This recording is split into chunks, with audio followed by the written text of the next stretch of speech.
evening. It's 5:30 p.m. on Wednesday, December 7th. I'm going to call to order this regular meeting of the Cuyahoga Falls Board of Education.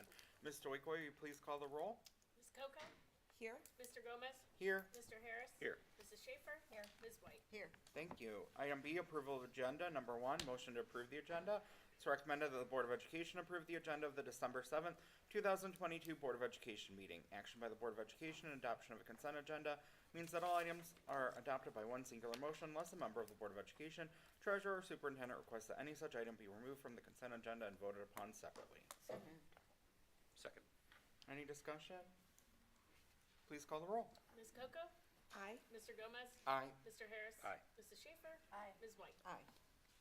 Thank you. Item C, opening ceremony. Welcome.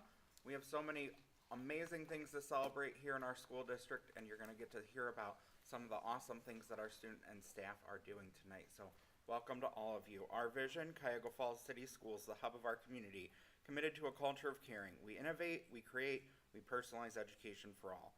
Our mission, every student, every day, every opportunity. As we have a lot to celebrate, we want to recognize as a board that we had a very challenging day here at the high school last Thursday, and we want to briefly address that. The events at the high school last Thursday were startling to our entire community. So this is the first Board of Education meeting since then. We as a board felt it important to briefly address the situation. First and foremost, we express our gratitude that all students and staff members are physically safe. We express our gratitude to the student who saw something and spoke up to alert staff.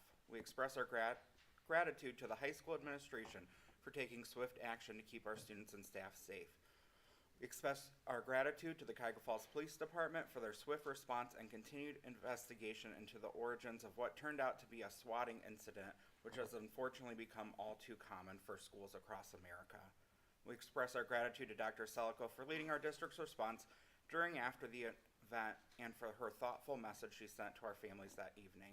And we also express our gratitude to Christine Stewart for sending out timely and factually accurate updates to our families as the event occurred. We fully respect how unsettling this situation was for many. Every member of the board has, does, or will have family members in our schools. We are not immune to the worries that can come with sending your loved ones to school each day. Every day when your students walk into our buildings, you trust us to keep them safe until they return home to you. We take that trust extremely seriously as a district. Just days before this incident, we were celebrating that we had received additional grant funds for safety and security upgrades. We have now received almost $1 million to spend district-wide and are planning to spend those funds in a variety of ways. Earlier this year, we also asked the Ohio Safety Council to come and audit our security procedures. We did this not because we believed our procedures were weak, but because we are committed to doing everything possible to keep our students and staff safe.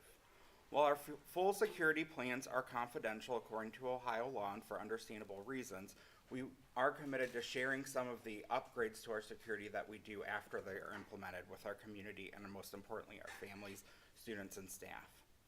We are Black Tigers, we are strong and resilient, and we got through this challenge last Thursday as we get through all of our challenges together. With that, we'll move on to number 2, informational items. This meeting is a meeting of the Cuyahoga Falls Board of Education in public for the purpose of conducting the school district's business. It is not a public community meeting, although there are opportunities for public participation. If an individual wishes to address the board regarding a topic found on the meeting agenda, the individual must complete a registration form found inside the attendance notebook and present it to the treasurer. Following the introduction of the topic by the board president, followed by board discussion, the individual will be recognized. If an individual wishes to address the board regarding a topic not found on the meeting agenda, they must notify the superintendent and or board president of the topic no later than 3 business days in advance of the meeting. These individuals may share their comments during the board business portion of the agenda. In both cases, the individual will preface comments by announcement of their name and address and limit comments to 3 minutes. All statements should be directed to the board president. No person may address or question board members individually. In addition, in public session, the board will not hear complaints about school personnel nor against any person connected with the school system. An unabridged board agenda for this meeting can be found on your electronic device at the address shown on the screen, and for your convenience, there are hard copies of the board agenda on the sign-in table. The next construction planning meeting is next Thursday, December 15th at 6 p.m. here in the Cuyahoga Falls High School Library, and the next regularly scheduled meeting of the Board of Education is Wednesday, December 21st at 5:30 p.m. here in the Cuyahoga Falls High School Library. And now for our Pledge of Allegiance and positive reflections, Ms. Schaefer. Please stand as you're able and join me in the Pledge of Allegiance. I pledge allegiance to the flag of the United States of America republic for which it stands, one nation, under God, indivisible, with liberty and justice for all. Thank you. Now, to celebrate all the good things that are happening in our community. Oh, your positive reflection. Sorry to step on your toes. Mrs. Schaefer. My positive reflection for the evening is a statement from Leslie Jordan, American actor, singer, comedian, and writer. Happiness is a choice. Happiness is a habit. And happiness is something that you have to work at. It doesn't just happen. That was a good positive reflection. Sorry for stepping on. Now to celebrate all these wonderful things happening in our school district. After each recognition, just so everyone's aware, we're going to ask the person recognized to go to the back corner of the room where the pop-up is so that we can get a picture of you. And then the board, our superintendent and treasurer will join you as well. And we'll try to keep that quick to get it moving to get you out of you and on the way to your rest of your evening. So first up, we're going to ask Mr. Johnson to come forward and recognize our state cross-country meet qualifier, Mr. Norton.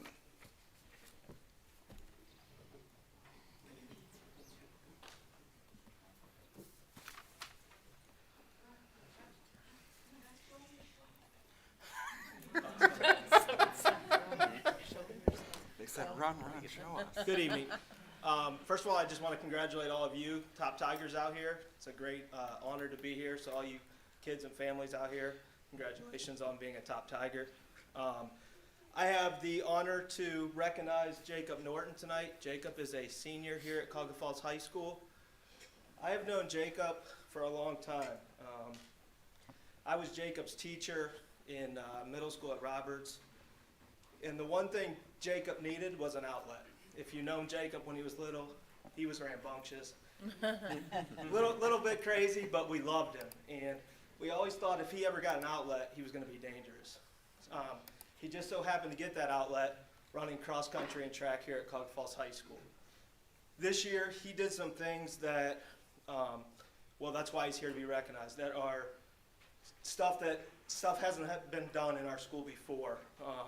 He was a first team all-league runner for us. He got 4th in the suburban league meet out of probably 70 or 80 kids. He was 17th at the district meet out of probably 120 kids, which then qualified him for the regional meet. The regional meet is the best kids from all of the region, Northeast Ohio. He was 17th overall at the regional meet. His time was the second best time ever ran at Boardman, which is where the regional has been held since I ran in 1996. So it's been like 40 years that the regional meet has been held in Boardman, and he has the second fastest time in Cuyahoga Falls history. So he ran an amazing race at regionals, qualified for the state meet, which in itself is a huge honor. And to have Jacob represent us there was, it was great because the school got to come down and we cheered him out onto the bus, and his teammates got to go with him. So it wasn't just an individual thing, but he got to take his teammates with him. He did unbelievable at the state meet. He ran a 16:32, and that's for 3 miles, so that's flying. Ran really well. We're super proud of him. And Jacob just isn't an athlete. Jacob does so much more. He's in the marching band. He's in the jazz band. He's in the Gold Tones. So he's a very productive student athlete here at Cuyahoga Falls High School. And we're just so happy and honored that with what you did this year. And I think he deserves a big round of applause for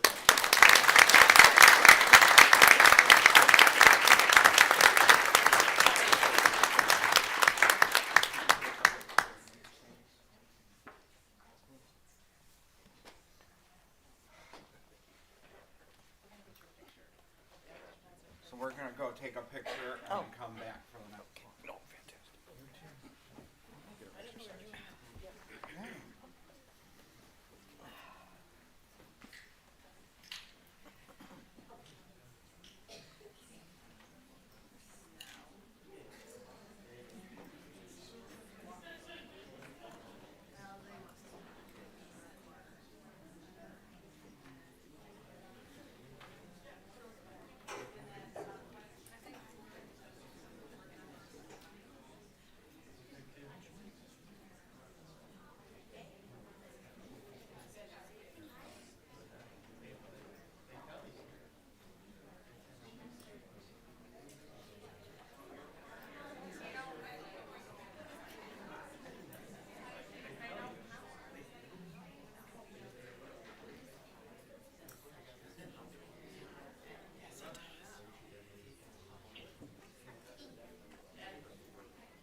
next presentation is something that we don't always get to do a lot of here in Cuyahoga Falls, so it's important to have a big celebration when it does happen. We have some state champions from our esports team, and we're going to invite Mr. Ely up to introduce them.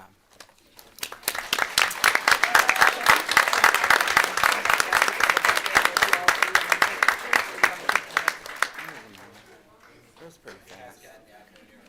You're going to the podium.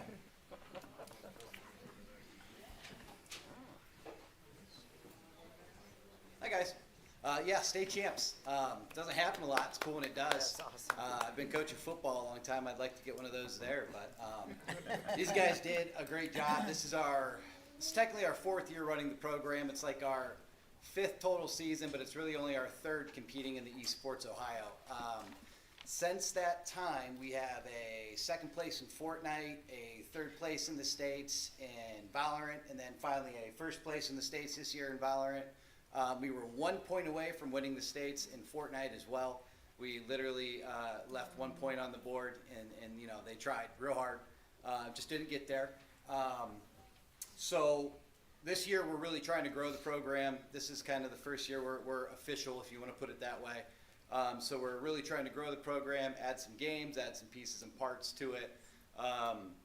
I know it seems real weird to see video games in like a classroom environment or a high school environment, but this is where it's at. There's scholarship money involved now. There's Ohio State, Akron, Kent, Mount Union.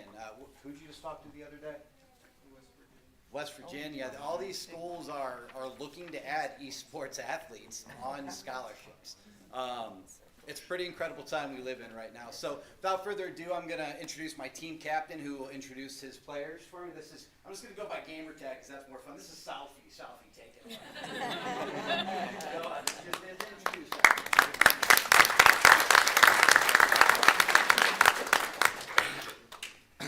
Hello everyone, my name is Monjo. I go by Selfie in esports. These are my teammates back here. His name's Nishal. Right here we have Sayonara, but his real name's Rayhan. We have Manish, we call him Roses. We have Hadi, he goes by I'm Advanced, and we have James, who goes by Plow. And we have him, who goes by Dead Inside Gamer. Completely different person. You got that wrong. Right up there too. So either way you look at it, we're really excited about the future. Oh, you're good, sorry. Oh, I didn't know we had those. We dished them out for you. Oh, cool. Yeah, so we're really excited about the future of this. We're going to have a little bit more of a social media presence as we go on. We're going to try and kind of keep the streams going. A couple of these guys, and I'm the coach, but that is literally just a dude that shows up because these guys do everything else. They schedule their own scrimmages. They make sure all their bodies are there. They give me their lineups. Literally all I am is their paper boy. I just log in and make sure that everything's good to go. So really self-motivated group. There's a lot of excitement around it. If any of your kids are at home gaming right now and you're worried about them, don't be. They can get a scholarship for it. You know, make sure they're keeping up with their studies and everything like that. But obviously there is a future in this stuff. I'm really excited to bring it to Cuyahoga Falls and grow it a little bit. Anything else? We good? No, just have some certificates and round of applause. Cool. Thanks, guys.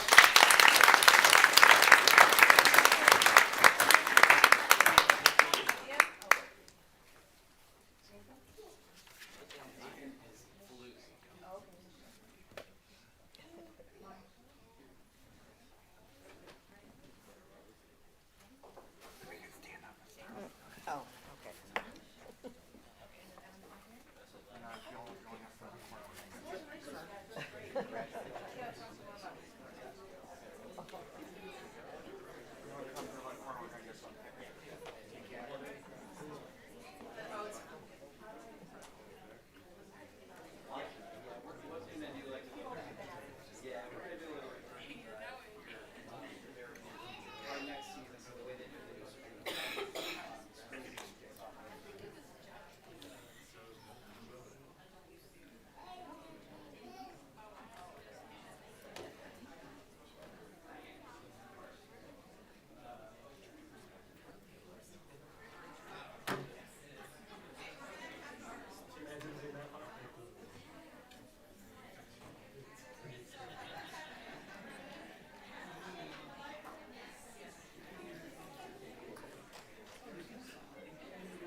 Now we get an opportunity to recognize one of our outstanding staff members. So I'd like to invite Mrs. McClure up to give out this month's Staff Star Award. He's here. Yeah, I see him. Usually you Hi, hide everybody. it. So our Staff Shining Star Award is a award we obviously give to our staff, and they are nominated by other staff members. So it's an opportunity for all of our employees to recognize the folks that they work with every day for the great things that they do and the wonderful things that they do for our, ultimately for our kids. So this month, we're recognizing Paul Adela. Come on up, Paul. And Paul was nominated by his principal, Julie Hall. But I think Julie was not able to make it, so I'm gonna ask Mr. Joe Bagatti, who is our Director of Business and Operations, to come on up and help me with this. So I'm gonna embarrass you just a little bit. Oh, Is the friend here? where's my, Oh, No, that's not. no, I gave it to Chris. Here it is, got it, got it. There we go. it's in the one that says Staff Star. That's the one. Well, everything's so nicely laid out here, that I thought maybe mine would be like right on top in order. So, Mrs. Hall at Richardson tells us that Paul goes above and beyond every day to ensure that the building is in safe and in top condition and safe for the kids to be in. He takes great pride in his work, but what is even greater is that he always makes others smile. Paul is kind and courteous and has a whatever it takes attitude. He is a team player. Ultimately, Paul's daily actions make him a black tiger through and through. So congratulations, Paul. I'd like to give you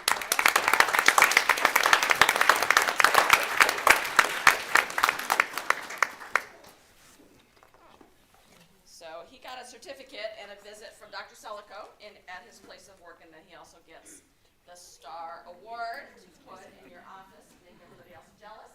Say words. Come on up. Thank you. I appreciate it. I would have dressed up, but there's only so much you can do with this. Thank you very much. I appreciate it. And then Mr. Pagani does have a few words about Paul. Welcome, everyone. Paul came to us through WIXI, our temporary agency. So we will get temporary help in here to do cleaning and stuff like that. Paul worked here maybe a couple weeks, and I get a phone call from the head custodian, and she simply said, "This guy's a keeper." What guy's a keeper? I had no idea what he was talking about. He says, "Paul, the gentleman you have over here cleaning, he's doing a fantastic job. Not only does his job, he pitches in and does others. He helps others. He's certainly a team player. He's someone that goes above and beyond, as his principal has said." Very quickly, he moved up to assistant custodian. And I know since he's been assistant custodian there, every time I call and I ask him, "Hey, we need some help tonight. Maybe we're short of help, or something else is going on, a basketball game on Saturdays and stuff like that." I don't think he's ever said no, and he's worked for us now for several years. He's just a super individual, somebody that you could build a team around. We look for great things from Paul in the future. He's doing great things now, but we expect more from him. And certainly being around Paul, his inspiration, is an inspiration to everyone that he works with, and nothing but fine words to say about him. And we're very, very fortunate as a district to have him. So Paul, thank you for everything you do for every child in this room, every parent in this room, and every staff member in this room. Thank you.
Now to recognize the contributions of our community members, we have something called the Friend of Education Award.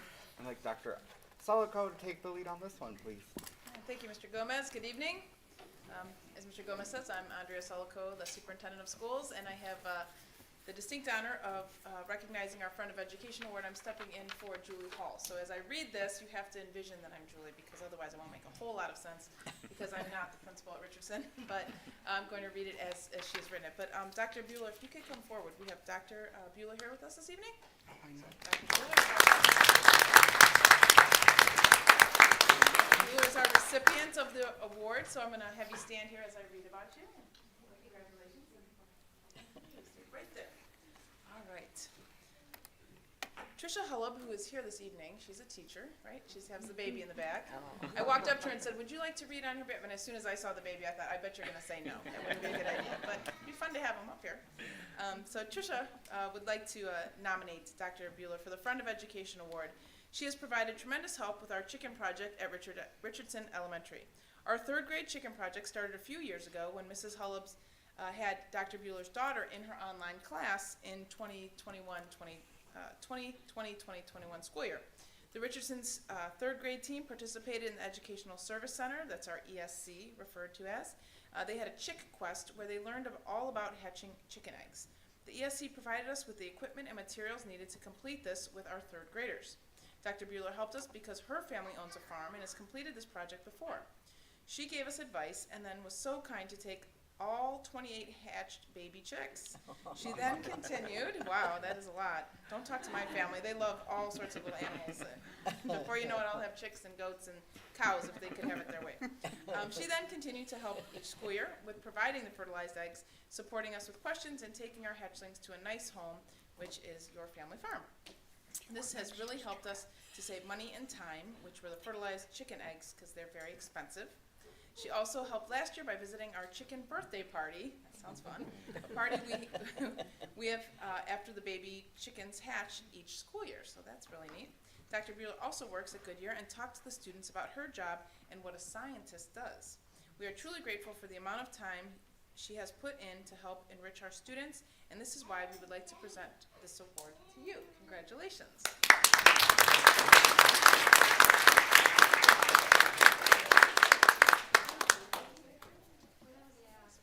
Thank you so much, but I have to say the credit goes to Mrs. Holub. She's a terrific teacher. We just really went along with what she was doing and we really enjoyed it, so she deserves the credit. Thank you. Thank you for having my daughter and all the things you do with the children.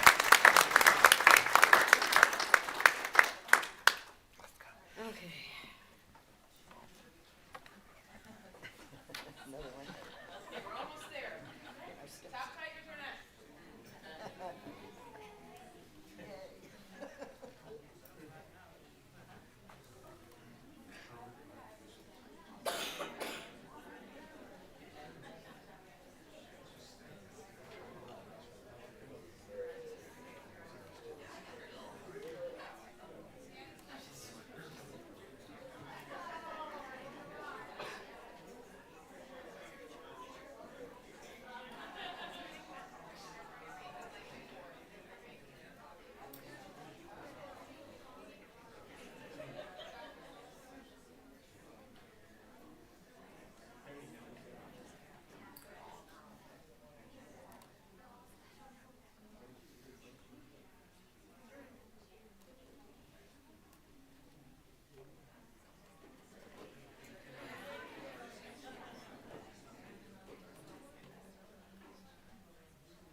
Keep you on your toes. Pay attention.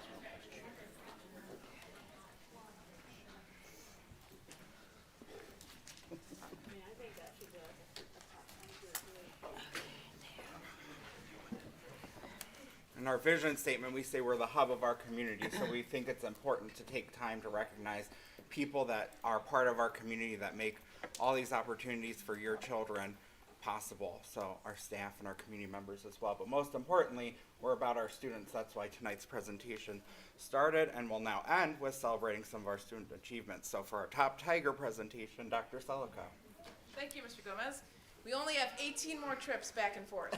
Well, no, Don't we worry. just go once. I'm only kidding. I'm only going to do it once. So, which is actually probably good for all of us. I'm exhausted already. No. But, all right, one trip to the back. All right, so let me just, if I could open up, we're just telling you a little bit about Top Tiger for those of you who are new to the concept. Top Tiger is an award given by the Board of Education to students from each building each month. The students are chosen by various staff members in their buildings, and I get the distinct honor, once again, of reading each nomination.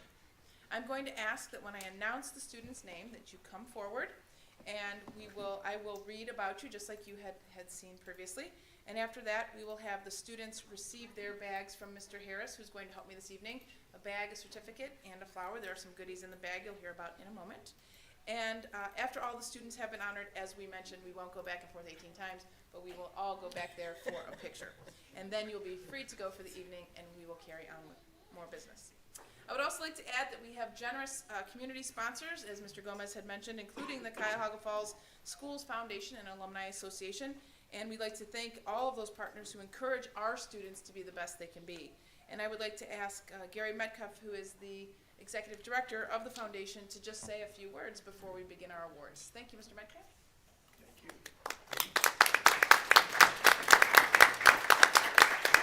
Schools Foundation would like to thank all the Top Tigers. Congratulations for a job well done and their families. We'd like to thank our sponsors, Donato's Pizza and Dietz's Florist, for the beautiful carnations tonight.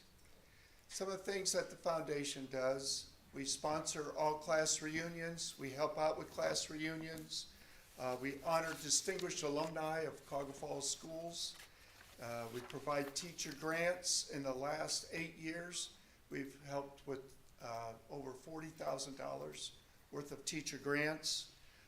We've honored our graduating seniors with scholarships, and in the last 8 years, over $1 million worth of scholarships for our seniors. And we could not do it without you, the community, alumni, and businesses of Cuyahoga Falls.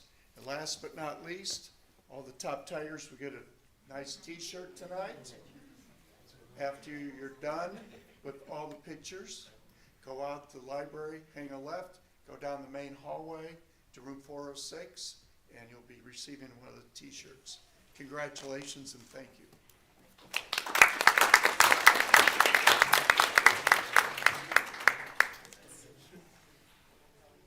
All right, well, we ready? Who's ready? Students, are you ready? Yes, this is exciting. This is the exciting time. You get lots of goodies. Those bags are filled with goodies because I know, because my assistant packs them, so I know what's in there. All right, so we're going to get started with DeWitt. We're going to go in alphabetical order. So now you can plan on where you will be in that. So boys and girls, we're doing alphabetical order. So our first student this evening is Christopher Baker, who goes by Cash. So Cash, if you want to come on up.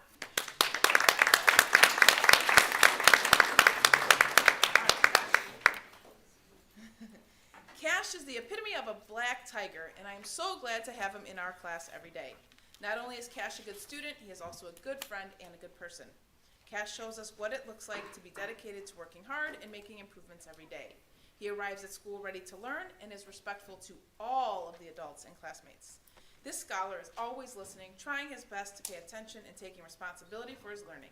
He is kind and helpful to those around him at all times.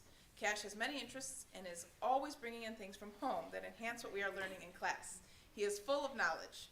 I know that Cash doesn't love being the center of attention. He prefers to celebrate his accomplishments in a more private manner. Sorry about that. Definitely not private. But he so deserves to be celebrated for all of the amazing things that he does every day. Thank you, Cash, for being such a great example of Black Tiger pride.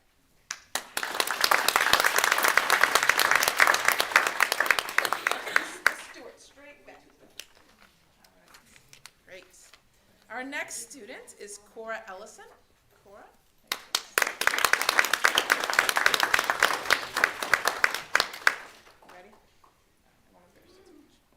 Cora is a perfect example of a role model student Her positive attitude and optimism helped her make her a quiet leader in our classroom.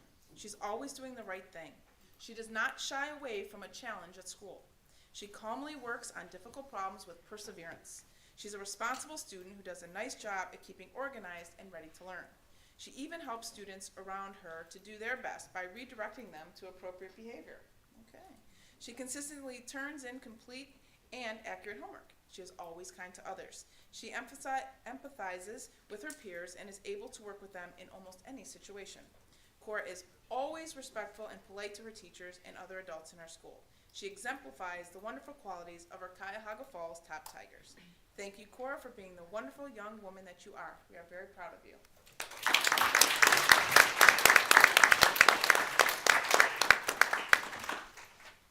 All right, we're going to move on to Lincoln. And the first student we have is Natalie Meller.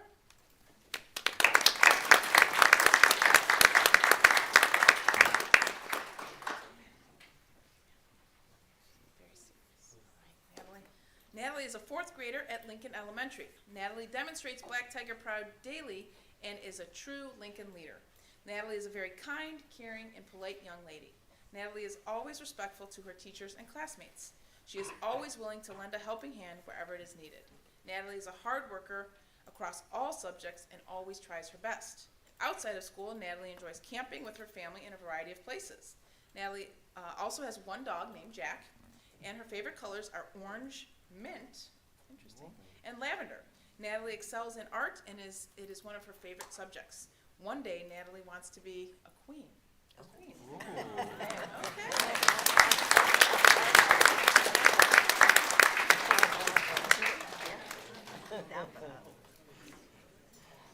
Next, we have Brennan Wise.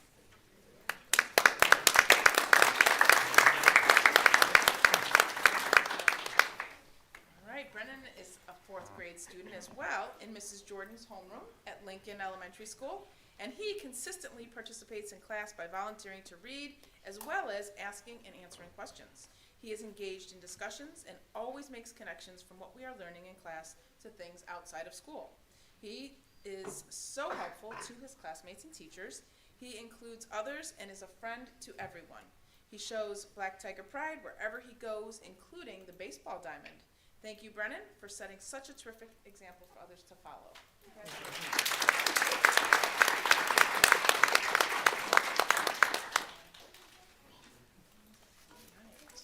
Moving on to Preston, we have Rena Paulkrill.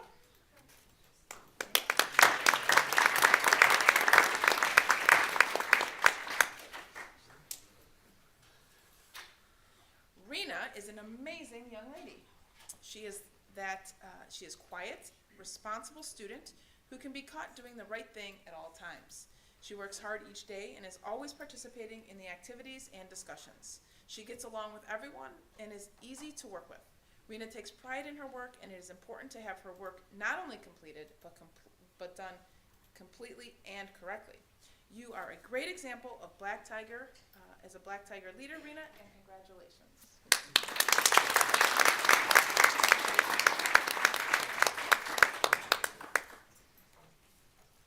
Next, we have Trinity Spear.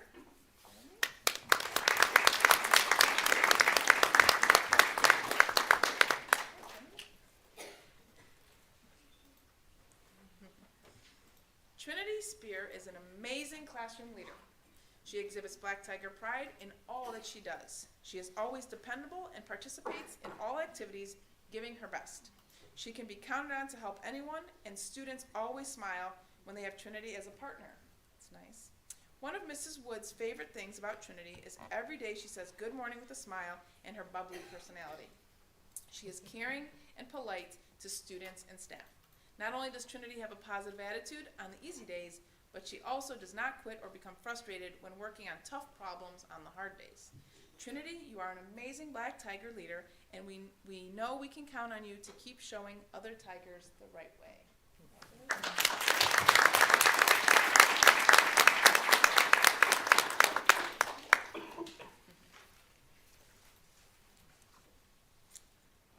On to Price. We have Camilla Brown. Camilla.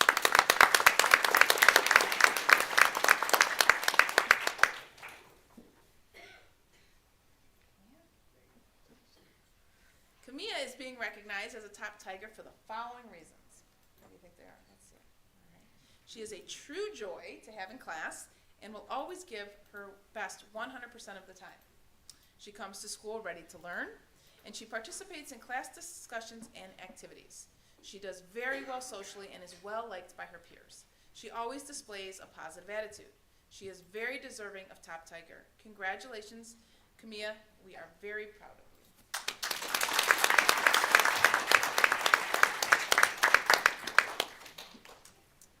All right.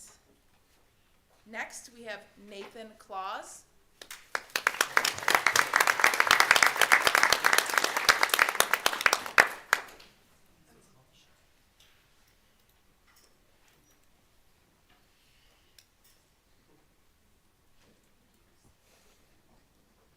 Nathan definitely deserves his Top Tiger Award for his outstanding efforts here at Price Elementary. We have found him to be a wonderful student who always takes the initiative to do what needs to be done. He is constantly putting his full effort into every lesson and every assignment. He is extremely personable and has a great sense of humor. Nathan is a social studies beast. He listens intently and shows a huge interest in everything we have talked about. He works well with his peers and is a pleasure to have in class. He is a great role model for the other students. Outside of class, Nathan participates in karate. Ooh, what belt do you have? Purple? That sounds great. I don't really know anything about karate, but it sounds good. I know it's not black belt, but okay, it's probably coming. It sounds like he is working hard and continuing his successes there as well. We are very lucky to have an opportunity to work with him each day. Congratulations.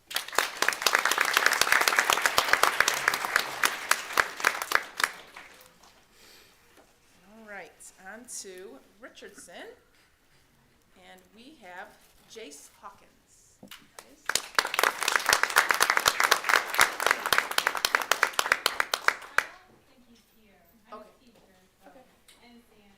Okay, hi teacher, we're glad you're here. All right, well, let's read about Jace. All right. Jace is a student that is always showing Black Tiger pride.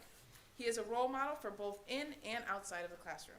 Jace is always trying his best and working hard every single day. I love how he often makes others laugh and smile. Jace is an all-around amazing student who deserves to be recognized. And thank you for being here. I appreciate you being here and the support. Yes.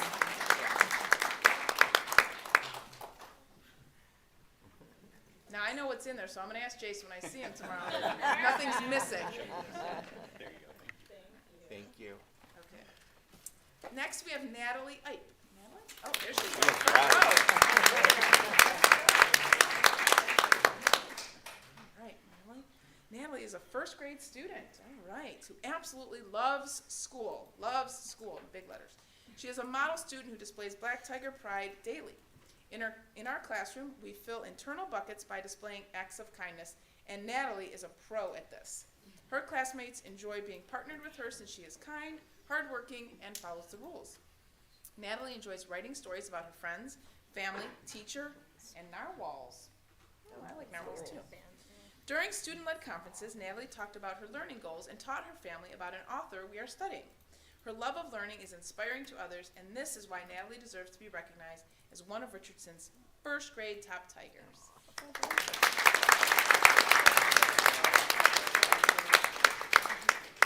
All right, wrapping up our elementary, Silver Lake.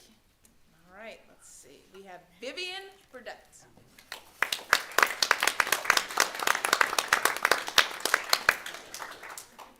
Vivian this evening? Okay, Mr. Dawkin, no? Okay.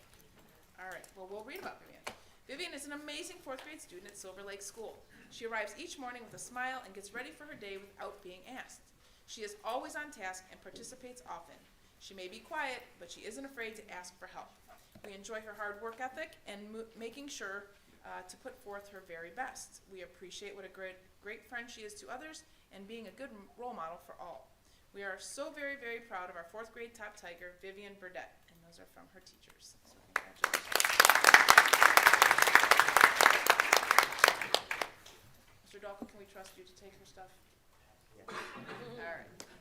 All right. Oh, I guess not. Maybe not. I guess Kelly said not. absolutely not. Her teacher. Okay. Can I see some ID, please? All right, we'll trust you. All right, thank you. Thank you for coming. All All right, and our final student at Silver Lake is Luke Pierzynski.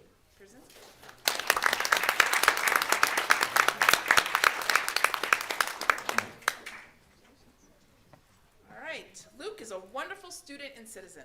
I am pleased to nominate him for the Top Tiger Award. He is very deserving of it. Luke is such an excellent student.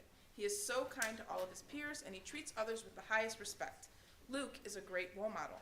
He works very hard on all of his schoolwork, often going above and beyond. He loves learning and is always excited to learn new things. He tries his best on all tasks and always puts forth his best effort.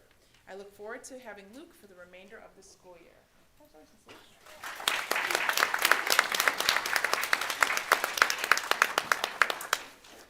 So before we move on to secondary, and we'll do that in just a moment, but I don't know if, I'm sure, I see you are all listening, so I'm just curious as to what you're hearing, that I am the same adjectives, right, that we keep hearing about our students.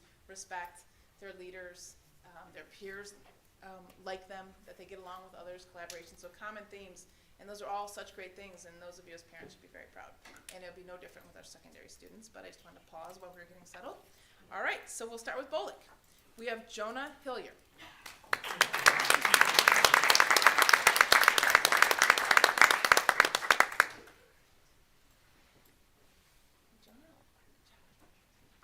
Jonah reflects Black Tiger pride in many ways. He always does what he is supposed to, takes his time to complete work correctly, and will join any group which shows what a kind person he is. He takes pride in his work since he will take advantage of extra opportunities in the classroom to achieve a higher score.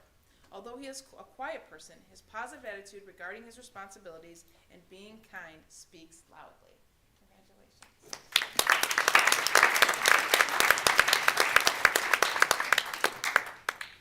Next, we have Case Keaton.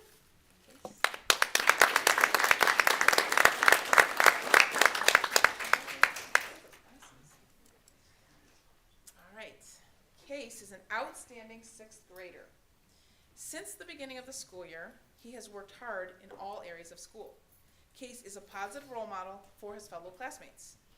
He is a student of good character who strives for excellence every day. We are proud to call him a mighty tiger. Congratulations.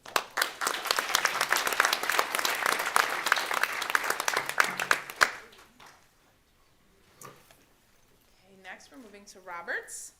We have Dominic DeRita.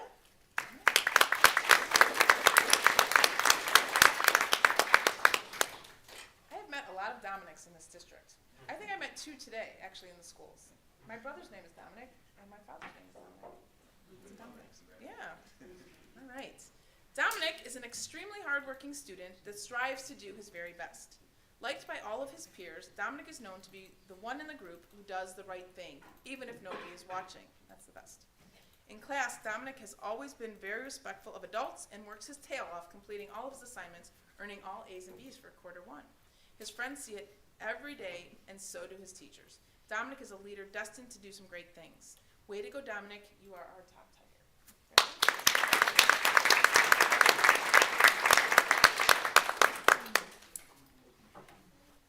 And the theme is the same. It's very good, boys and girls. Macy Miller. Macy.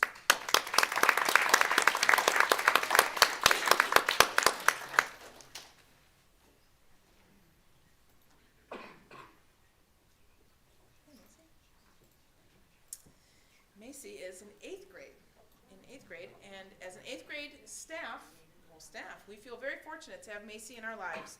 Throughout Macy's time at Roberts, she has shown the ability to be very kind and always willing to work hard. Macy has always shown grace and perseverance, earning high marks each year. This year is no exception, as Macy has earned honor roll in quarter 1 with straight A's. Excellent. Her science teacher, Mrs. Bonds, stated, "Macy is truly an exceptional student who will certainly go far in any direction she chooses to go. We will miss Macy when she goes to high school next year, but we are excited for her as she enters this next chapter. Congratulations, Macy. You are a top tiger."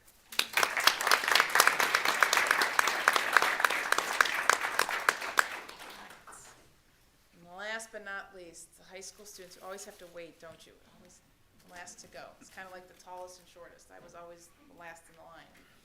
All right, so lastly, we have Nick Austin. Nick.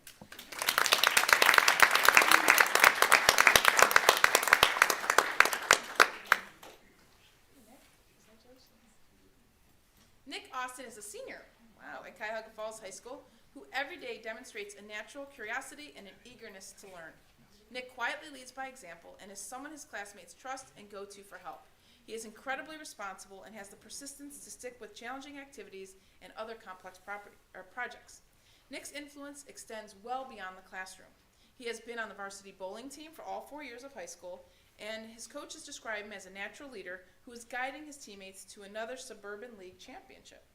Thank you, Nick, for being someone who makes the most of every situation and turns it into a teachable moment for those around you. When the science department thinks of Black Tiger Pride, we think of students like you. We are proud to nominate you and have you to join the ranks as a top Tiger.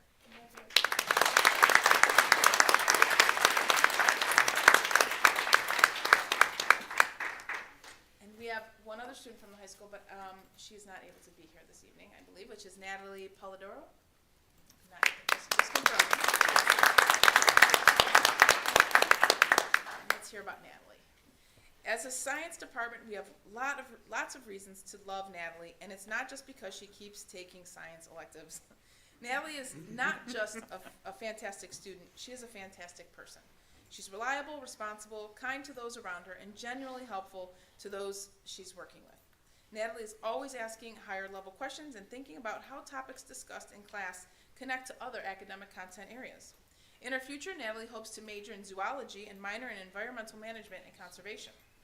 After college, she hopes to work with wildlife rehabilitation centers and possibly travel to other countries and work with animals. That's great. She even hopes to write a book someday. Natalie is a role model in class, but her genuine character extends to all her extracurriculars as well. She is a member of the soccer team, the track and field team, and a member of National Honor Society. We as a department have no doubt in our minds that Natalie will succeed in whatever path she chooses to take. Natalie is an excellent example of Black Tiger Pride, and we welcome her as well to the ranks of Top Tiger. Natalie, you have certainly earned it. So congratulations.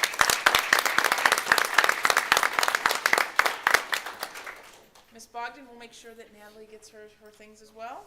And at this time, number one, I want to congratulate all of our students, but congratulations to parents and guardians as well. This is a reflection on you as much as it is your children. So how about a round of applause for our parents?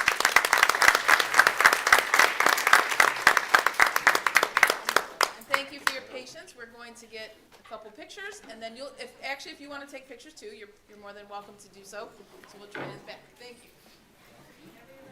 Okay. Ready?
coming in front was crying. I said, before I get We need to Right. pan out and get a picture of Yeah. all of them. So cool.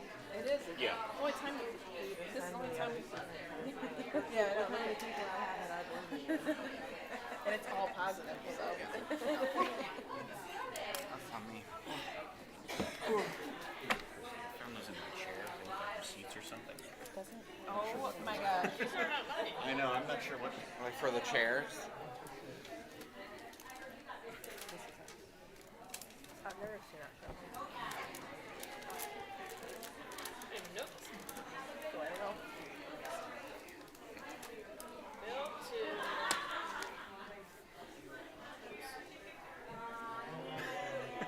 Yards. Random. Receipt in my chair. Double wheel Casper.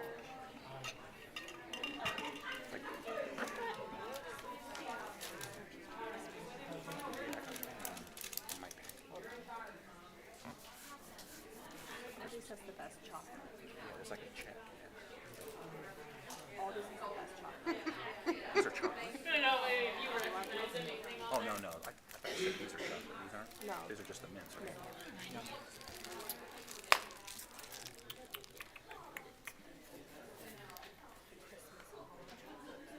Patty, did you go to Silver Lake's Christmas lighting? No, I missed it. Well, we were gonna go and on and got sick that day. So. I missed it. That poor little thing keeps missing out on everything I planned for her. She was supposed to go swimming and that. Is she feeling better though? Yeah, thank you. Yeah. For now. Give it 3 days. What's the problem here? Oh. I don't know. I think it's,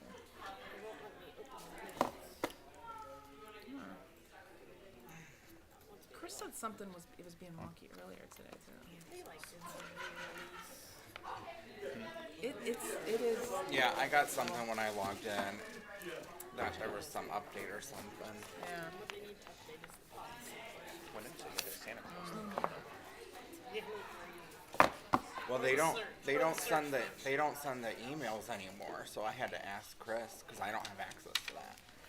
So I had to ask Chris. I'm like, I can't see the thing. They send the email, but they say it's all on board docs, Oh. and I don't have that board. So he's gonna print it out for him. I'm like, I don't even know what it is to know like how much there is or anything. There's not that much. I told him I know you didn't want a copy, and I said I don't know Dr. Salko's preferences, but I know Patty and I would We're please on like the it. same, him and I are on the same page on that paper. He No came paper, down yeah. today. It's Who like is this- it? Chris. My Chris? Yeah, he was Oh, like, you want okay. this expulsion? Do you want me to just email them to you? Yeah. Yeah. That's how our finance department just went to everything. But there used to be a yellow was the original and white was a copy, and so I'm annoyed because I'm like, how do I know what my original is? Because they're like, we're not buying yellow paper anymore. See, you are an old soul. See, you're supposed to be one of those. We're the fuddy-duddies. You're supposed to be. Okay. Are you good? Okay. Now on to item E, Treasurer CFO's business by consent agenda. Ms. Stoikoi, please. Thank you. I'd like to recommend that the Board of Education approve all items listed in the treasurer's consent agenda. So moved. Second. Any discussion? No, I amended appropriations is to amend, the grant that for our safety and security funds, so we're able to spend that additional money. That is, Fund 599. And then we have a number of donations, which we are always grateful for. Many different donors choose, the Ben Curtis, the Community Church, lots of different things, so lots of good things. Is that safety grant part of the ARPA or dollars or anything? It's part of the states. The Yeah, states, okay. yeah, Because I was in my brain trying to figure out why it was called federal, but that makes Yep, sense. then. it's the states like ESSER dollars and things that then they're pushing on Okay, us, yeah. thank you. Yep. And then I just want to know, we're always grateful for our donations, but there was a lot, so I counted it up. There's almost $14,000 worth of donations we're approving tonight. So an extra thank you to all of these people as well. Thank you. Okay, please call the roll. Mr. Gomez? Aye. Mr. Harris? Aye. Mrs. Schaefer? Aye. Ms. White? Aye. Ms. Coco? Aye. Thank you. Item F, Treasurer CFO's business. Ms. Stoikoi, your comments. Although it seems like a long time ago, our fiscal 21 audit. So our 2021, not this last year, because that one's not done yet. It will be wrapping up here soon. But our fiscal 21, we normally submit our ACFR to ASBO, which I think a couple months ago we talked about receiving the certificate for excellent reporting. And I just last week finally got from GFOA, which is the Governor Finance Officers Association, that we received that certificate in excellent reporting as well. They must be really behind because that's quite delayed. We normally submit them to those agencies like this time of year for the previous June. So we did receive that again. We just submitted this year's fiscal 22 to the state today, not in total, but the basic financial statements, and we'll be wrapping the rest up by the end of the year. And just heading into the end of the year and W-2s and 1099s and all that good stuff. So that's what's happening in our office. Thank you. On to item G, Superintendent CO's business consent agenda. Dr. Selko. Thank you, Mr. Gomez. I recommend that the board approve the items as listed in the consent agenda. So moved. Second. Any discussion? I just comment, not to play favorites, but to play favorites, my all-time favorite teacher is officially retiring, so Cheryl Beisel, but, so thank you to our retirees. Mr. Coe at Roberts is retiring as well, Yeah. so our thanks to him for his years of service to our district. Please call the roll. Mr. Harris? Aye. Mrs. Schaefer? Aye. Ms. White? Aye. Ms. Coco? Aye. Mr. Gomez? Aye. Thank you. On to item H, Superintendent CO's business, Dr. Selko. First up is your comments. Okay, thank you. A few things I'd like to mention, some that are on our agenda this evening and some that are not. So this evening, we're going to be discussing the calendar. I just want to point out, Ms. Stewart caught that, I think it's a city art walk on April 19th. So I just want to Yes. let you know that I think that conflicts with one of our meeting nights, so just want to make sure you're aware. Also, just wanted to let you know that you'll be receiving some information as soon as I complete my classroom observations and my Ask Us sessions. I think I have one more staff left to do, and then that will complete my conversations with all groups of employees in our district, and we'll have some thoughts and feedback for you there. And I know that the board has expressed that they were interested in hearing about some of my observations in the classrooms that have been enjoyable. I've been able to get into classrooms. I was in 4 of them today, spent about 25 minutes in each classroom, so that was great to be able to see, and I'm hitting every building, excuse me. So that's been very informative and enjoyable. And also with Soups Troops, I know you have seen, I know you've been helpful, so thank you.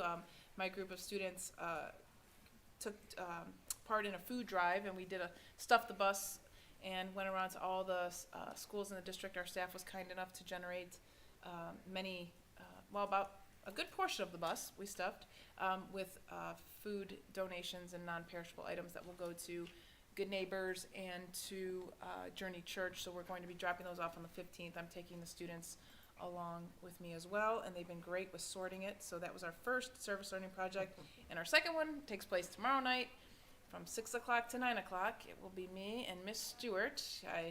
She voluntold for this one.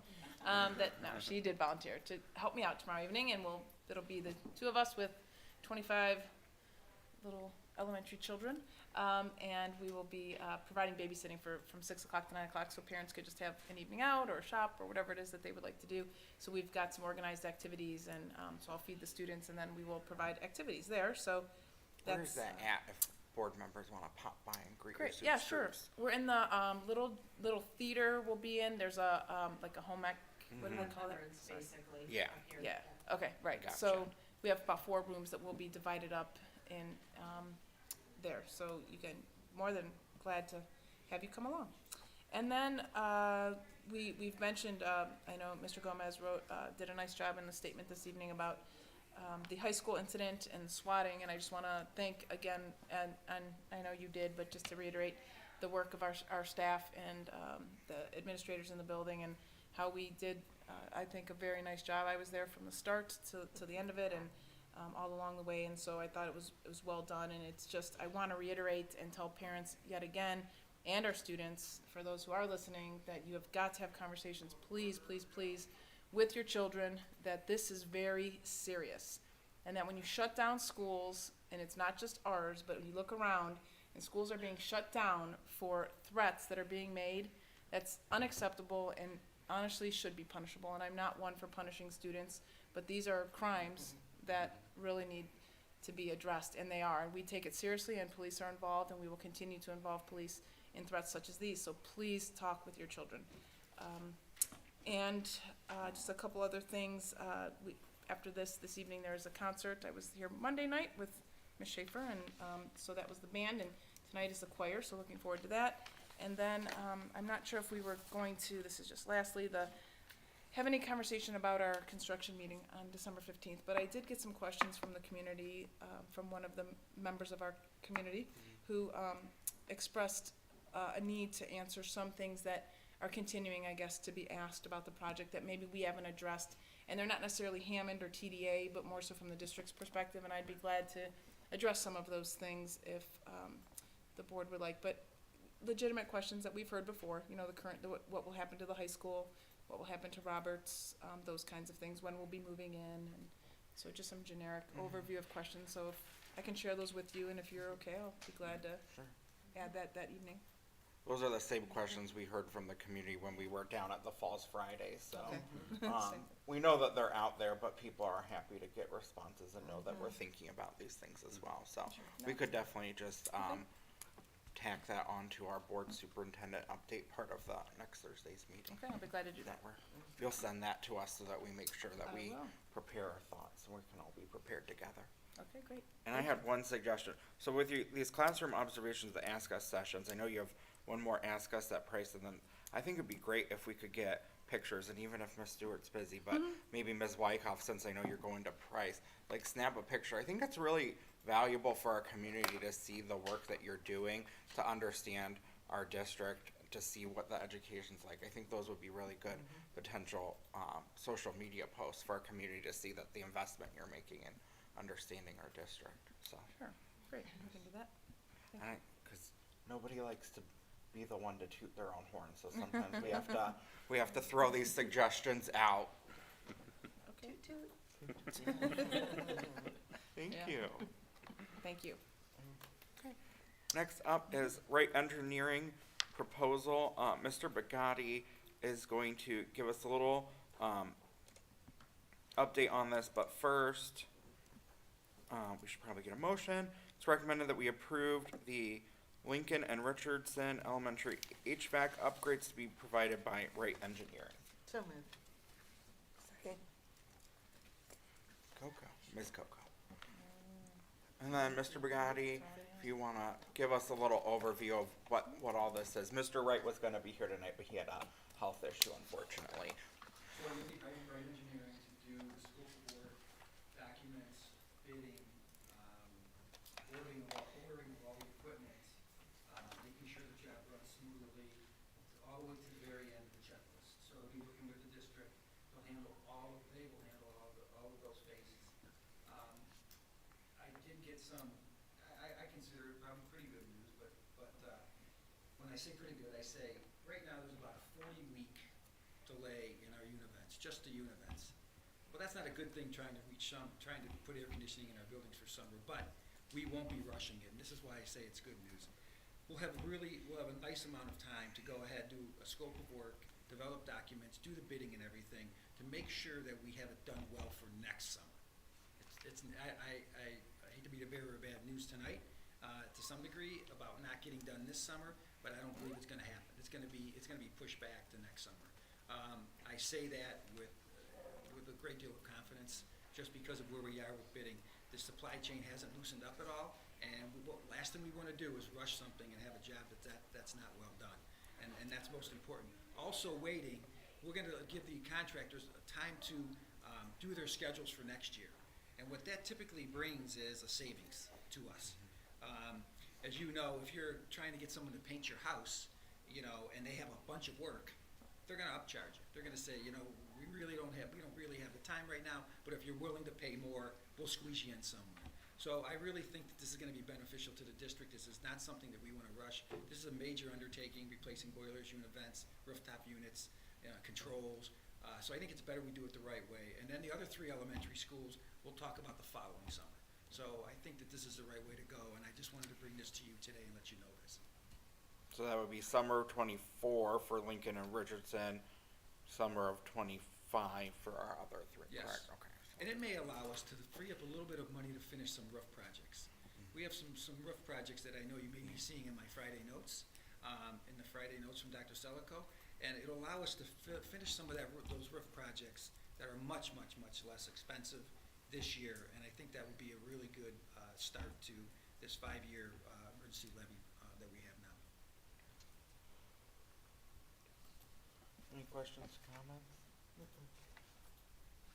So Mr. Regani, I talked a little bit before the meeting, so he's gonna work with Mr. Wright to maybe get us a little bit more of a firmer timeline after approval tonight, because Mr. Wright has a pretty good idea. You know, he gave us that presentation, but then we had that little snafu of the legalities of the process that delayed us. So it's not desire that delayed us, it's just process, unfortunately. Yes. But he's gonna try to get us a little bit firmer of a timeline, and then we'll be able to better communicate that with those families, especially at the elementary level.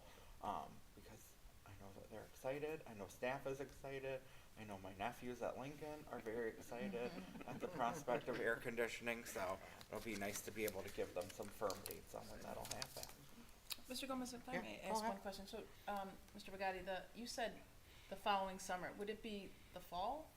Or are we really a year and a half out? So in other words, you said not this summer, so I'm assuming 23 won't be for that summer. Are you thinking summer of 24? Work would start after school lets out of 24, yes.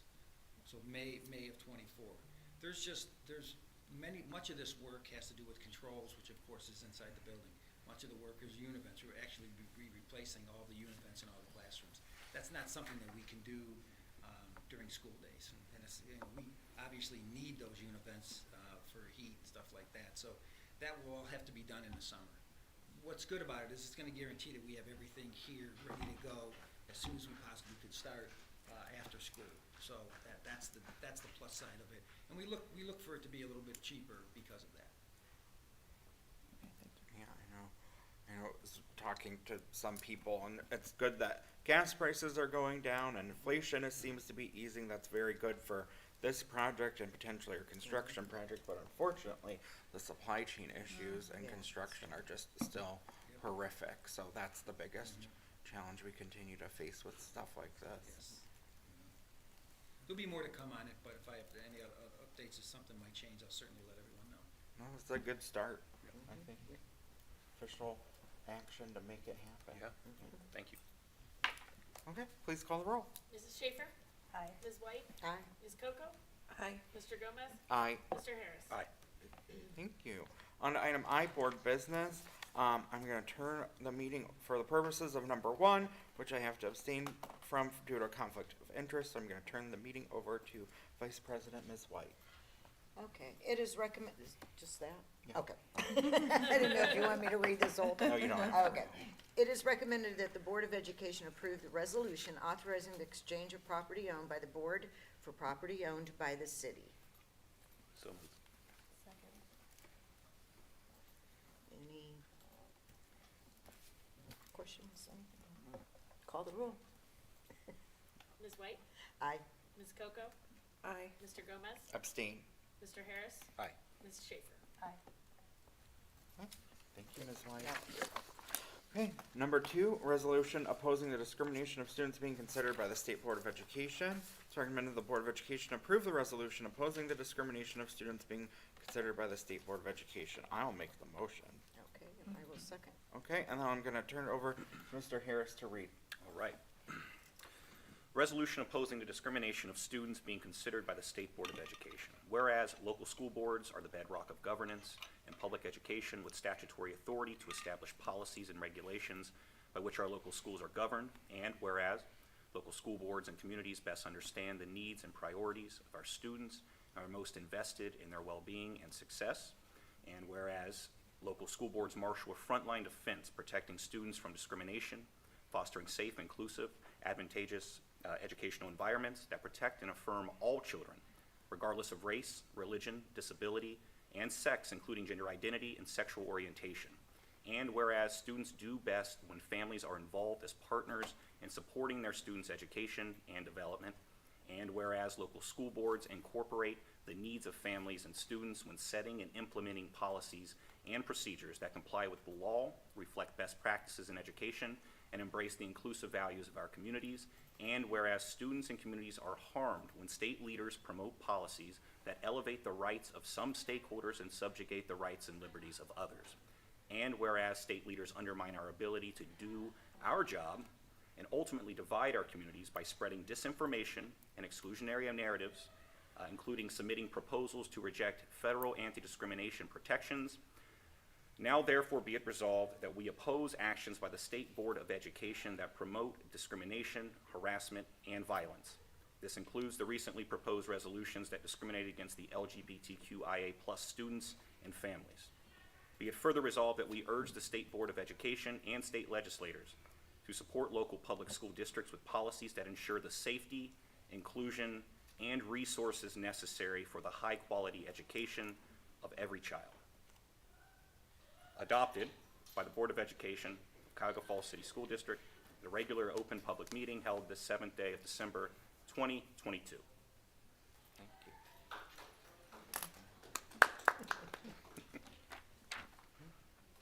And so then, before we leave tonight, everyone on the board, we're gonna sign that, and then I'm gonna scan it as a PDF, and we'll submit it as a public comment to the State Board of Education's meeting. Their meeting on Monday and Tuesday down in Columbus, so that our voice on behalf of the students of our district that we serve will be heard as they consider this divisive action. Absolutely. Okay, please call the roll. Ms. Coco? Aye. Mr. Gomez? Aye. Mr. Harris? Aye. Mrs. Schaefer? Aye. Ms. White? Aye. Thank you. Number 3, policies. These are for first read. If you have any questions, please feel free to reach out to Ms. White or I, and then they will be on for approval. One is on for rescission at our next meeting. Most of these are legal changes, and then the ones dealing with athletics are due to changes at OHSAA. So to adopt our policies to make sure we're in accordance with their regulations. Number 4 is a discussion item, the OSBA Capital Conference. Just want to take time for those that did attend to share out a couple highlights of things that we gleaned that we're bringing back to our district from our time there.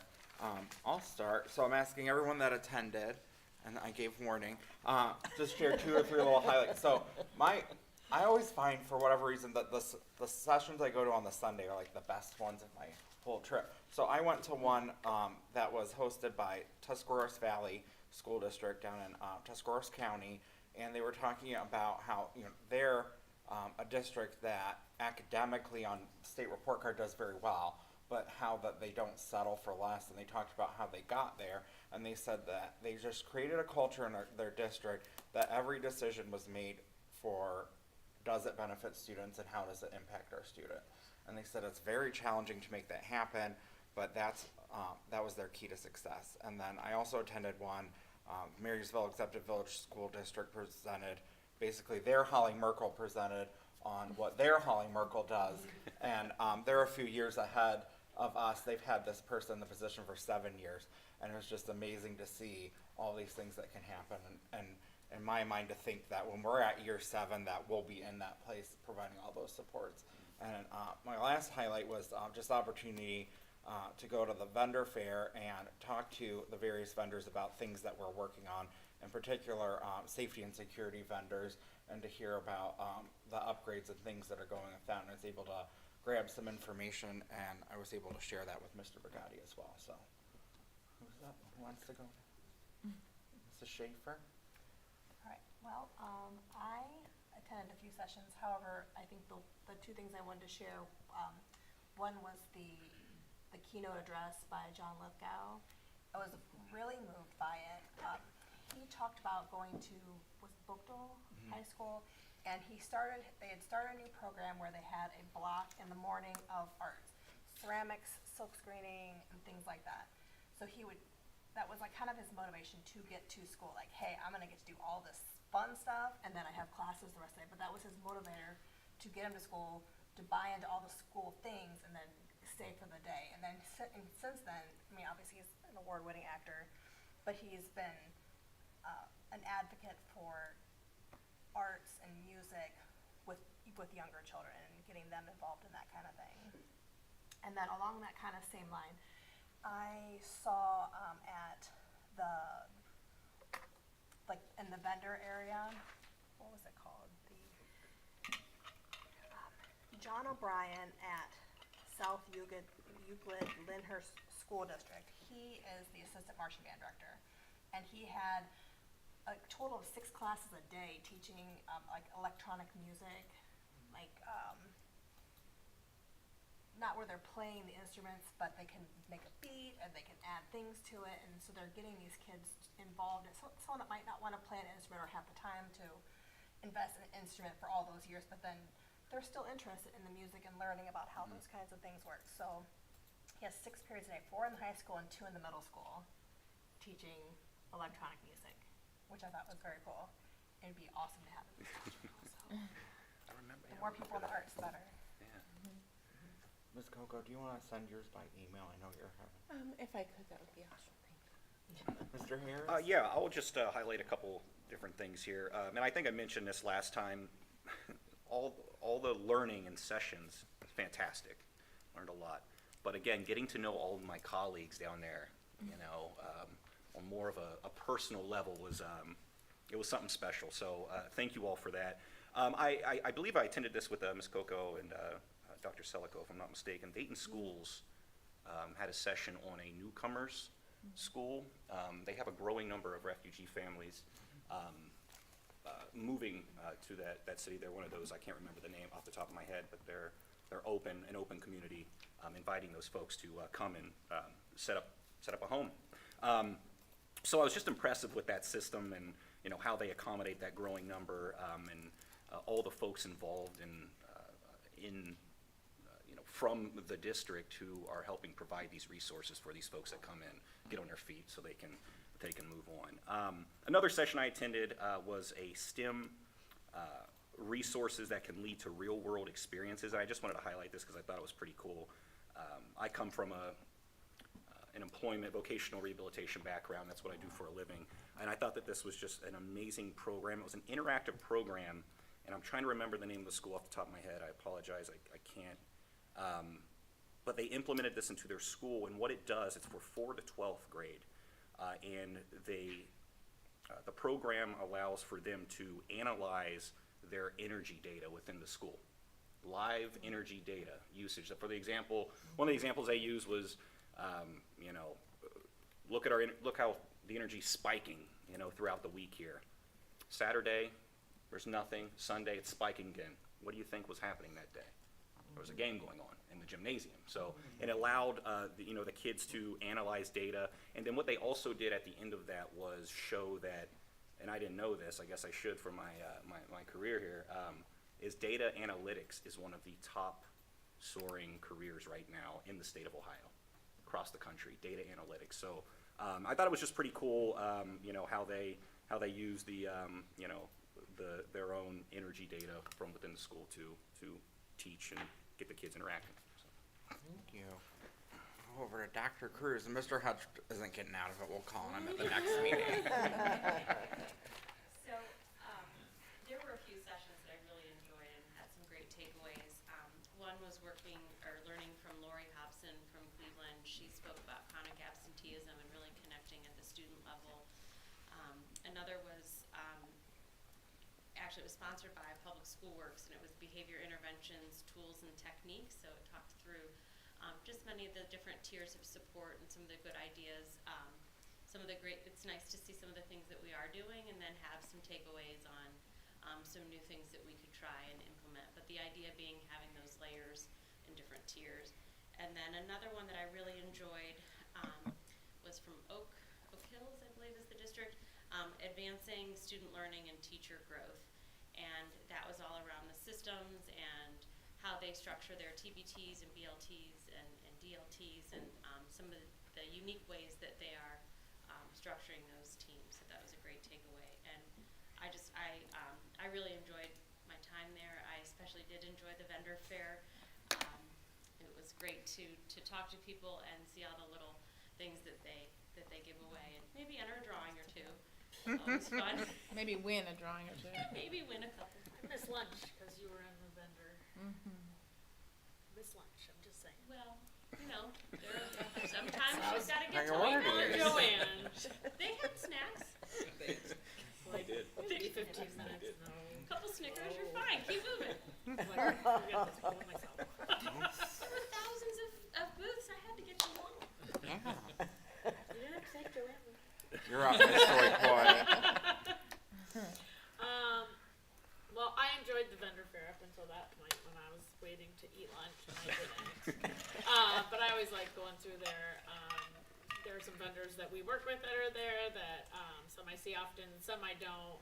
But it's always nice. Strategic Solutions was there, and I spent some time with them. Going over, they're always coming out with just new products, new kind of applications. We recently went with them last year to scan our files and HR, all sorts of things. HR onboarding. We've been running our invoices through there successfully since about the beginning of October, all digitally. And so they had some things they were kind of demoing that were new that they hadn't released yet. And it was really neat. It was really neat to kind of see what some other districts had done with it too, because they'll kind of create anything you want that would need to maybe go through a workflow or be electronic, and it was just interesting to kind of see what other people have put on there. I also went to a session, and it was Boardman Schools and Boardman Township, and it was how they work together, and they showed a bunch of different news clips from, Channel 27, all their stuff out there, Channel 27, and that, where they did some land swap, and successfully closed a building and were able to work together, and got some grant money and just different things. And so not only them working together with the city, but kind of then the public relations part of it that they were able to present to their community about the good things they were doing together. It was really neat. And they had the representatives from the township and the school there, so it was neat. Cool, thank you. Dr. Selika. I think I would concur with Mr. Harris down there that it was. I think sometimes you go. I obviously attended numerous sessions, but I think the most that you get out of it is really talking with your peers and our team. Since we have a new working relationship, it's important that we all are spending time with one another and understanding one another. So I've appreciated a lot of that, and just seeing my colleagues that is always nice, and catching up with them and seeing how their districts are doing and how they're faring and other things that they're doing with, that we could possibly bring back here as well. And then the session I wanted to make note of was the one that Amy mentioned, and I was just Googling it now because I cannot remember the slogan. It was so catchy, I remembered it at the time, but for whatever reason I forgot it now. So the one on attendance, because as you know, the board knows, I'm very concerned about our attendance. I think we need to heighten our efforts and be strategic about our approach in getting students to school. And so the one thing that they do in Cleveland, they have a slogan called "Get to School, You Can Make It," and I love it. It's the number 2, get to school.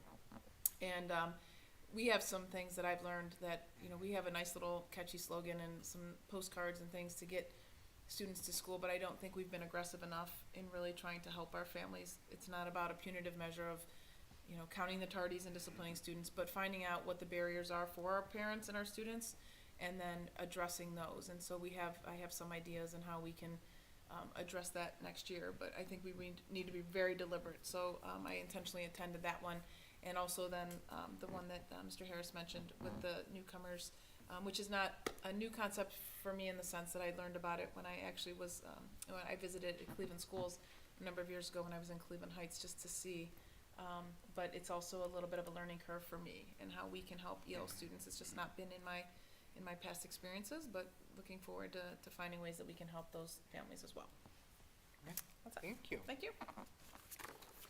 Now on to item I, 5, discussion item, our 2023 meeting dates. So we can't vote on all our regular dates until the organizational meeting, because that's all governed by law.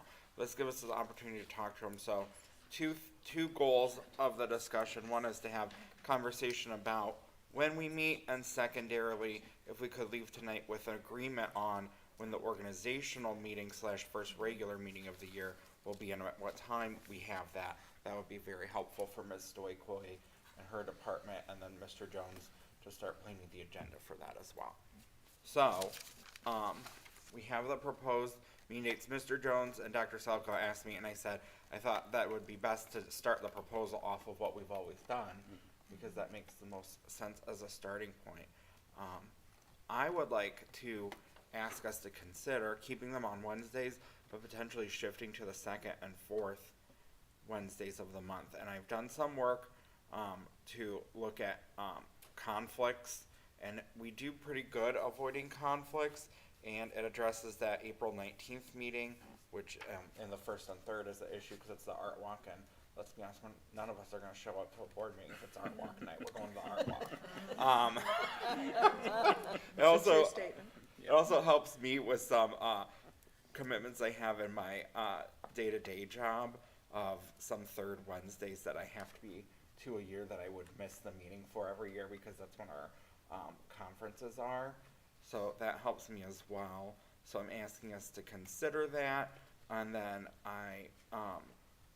we don't hit a snag until November and December, but I think I have an idea that would be amenable to everyone, because we could bump we could move things around, and instead of having 4 meetings November, December, we could go to 3 meetings. So it would be one less meeting, and usually people like the idea.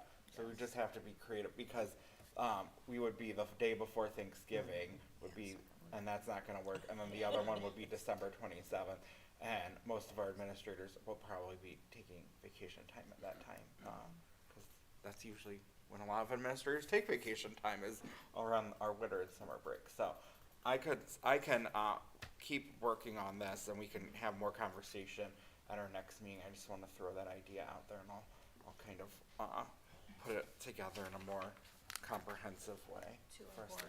Second and fourth, yeah. I don't have a problem with that. It's fine. But I'll get it all out and all the dates, so you don't have to look through. I'll send an email out and to Ms. Stoikoi and Dr. Salko as well, get their thoughts. And that fourth will, if it's always the fourth, if that's what we're changing to, will be where I would have my June meeting anyway that we normally move. Yeah, so I would have that be a regular, Yep. and then maybe do a work session on the week in between.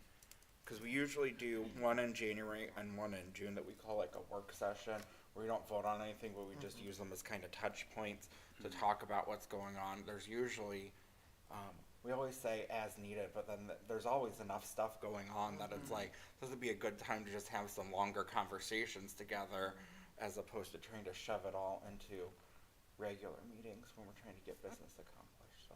Do we normally only have one in July? Yes. And so if we did the 2 and 4, would that? That could potentially move as well. And like, the other thing is, if anyone has vacation scheduled in July, we formerly had a board member that took a family vacation in July, so we would move that date around to suit her family vacation time. So if you know you have something planned, we can move things as well. So then, Mr. Gomez, would that then bump the organizational to January 11th, giving us more time, right? That's a separate conversation that I'd like to add. Regardless of whether we do the second, I think it would be beneficial to not have it organizational meeting on January 4th, having talked with Dr. Selko and Ms. Stoikoi, because that's like the first day back from winter break, and a lot of administration, again, are gone on winter break, so we would then have to plan everything for that meeting, like before our next meeting even, and that's not horribly efficient. But if we do it this way, then we could have agenda review that first Friday that kids are back and staff are back, and then we could organize and have a regular on the 11th, and I think would be more beneficial. Is that okay? And then the only other thing is we have to set times. So in years when people aren't getting sworn in, the organizational meeting goes pretty fast. So can everyone be here at 5:15, or is that a challenge? Because we can start that at 5:30, then do the regular at 5:40. For the organizational? Yeah. Yeah, we can do that. Could we do 5:15 and then regular at 5:30? Does that work? Okay. Ms. Doikoy got that, so she'll get that notice so that we can get that going. And I'll send that email out as well. That's the 11th. The 11th. It's the band concert, but we should be able to catch part of it. Okay. Family game night. So. Oh, that's my own personal. Number 6, discussion item calendar events. So this is one of the things, bless you. This is one of the things that we talked about as a board at our retreats, is something we want to be more intentional about is, you know, we don't all need to go to everything, we go to what we can, but to try to be thoughtful about organizing with one another what we go to. So this was my way of starting that, because it's something that we all agreed we were going to do, so we got to do it.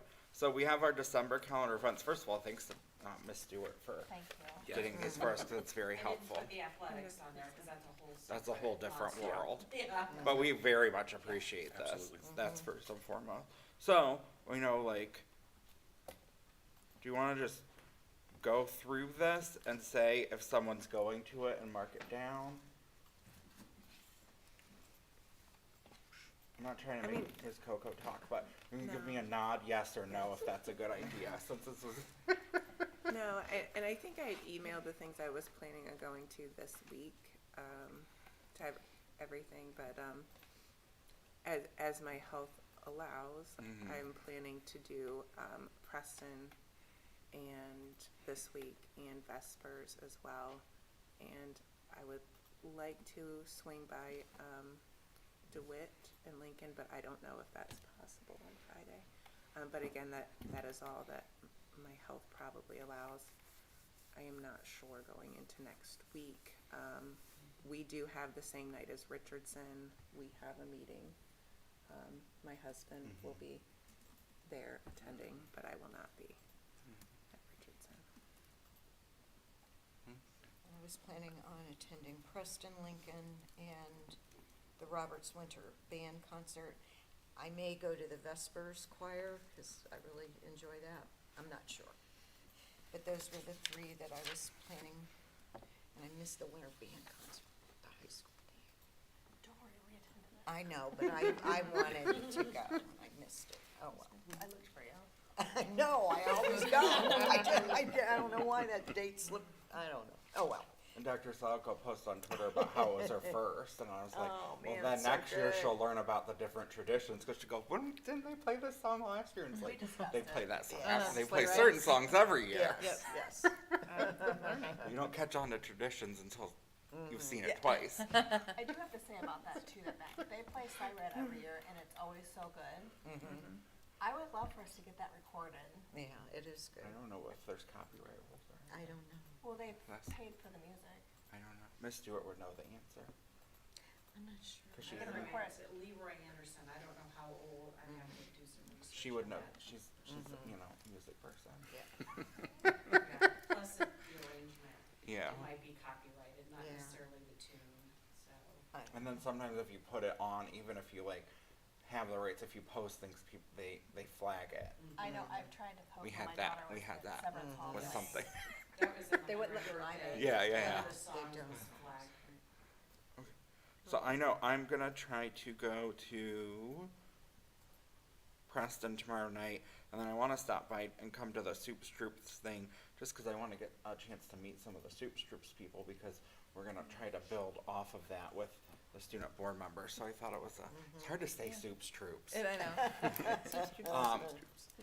I just want to pop by and try to meet some of them, because we're gonna work off that. I want to start building that relationship. And then I know I'm going to Lincoln because I promised my nephew, so I'm hoping I can peel off and go to DeWitt. And then next week I am hoping to go to the Bullock Choir concert and art show. I'd go to a PTO Christmas movie night, but we have a meeting, so. I've left my December schedule pretty loose. I'll be out of town tomorrow through next Monday, so I'm gonna miss most of the, looks like the parties here. I did have Preston's in my calendar, but I'm not going to be able to make that. So I will more than likely be making one of the band concerts or the choir concert on the 13th. So. I think we skipped you, Mrs. Schaefer. That's okay. So I went to the band concert. We make it to the choir concert, and then Preston, I was going to go to,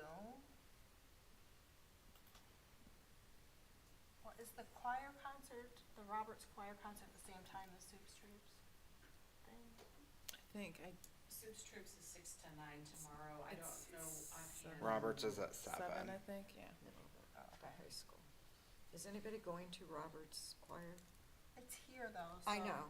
I'm just asking if any, I could change So I wouldn't mind going. and go to that Yeah, I instead of wouldn't mind going to Preston. it. Bring the kids to the concert. Well, Since the it- Preston's only till 6:30 and just pop on over. Yeah, that's true, but, you know.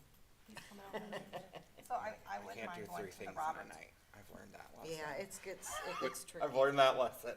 I wouldn't mind going to the Roberts concert Sure. tomorrow because I won't be able to go to the Roberts band concert. Mm-hmm. Boy Scouts are caroling. It's the 13th. Though I plan on going to the band concert. And you're going to the Vespers too, I think. Oh, I'm gonna go You to said that. that. Yeah. Yeah. I'm going to Vespers. too. Pretty excited. And then also the Santa at Clifford Stadium, Oh yeah, that's on Saturday. the 2 to 5. I have down in my calendar an art walk on December 14th at the high school. Is that? There's an art show. Okay, So art it's 12th to 14th, but they're having the red carpet, like, come out and see them, and the kids and the teachers will be there on the 14th. Okay, I do have that on my calendar to go to as well. What time is that?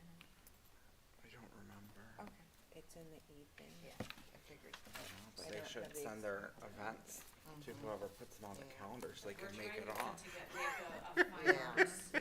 calendar. Yeah. Cool. But that's like in the works right now, to put all the visual and performing arts together in Lent calendars.